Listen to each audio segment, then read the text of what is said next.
যা, কাজু ফলটা তুলতে গিয়ে তো পড়েই গেল।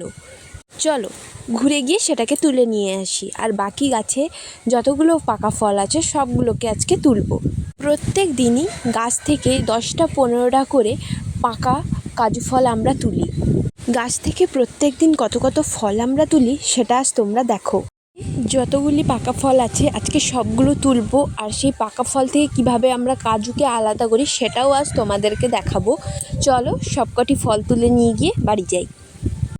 সবকটি তো ফল তোলা হয়ে গেছে, এবারে তোমরাই দেখে বলো আজ কটা ফল আমি তুলেছি। ভালো করে দেখে নাও কতটা ফল পাকলে সেটাকে গাছ থেকে তুলবে, আর কিভাবে কাজু ফল থেকে কাজুটাকে আলাদা করবে। দেখো কত কাজু জমা হয়ে গেছে।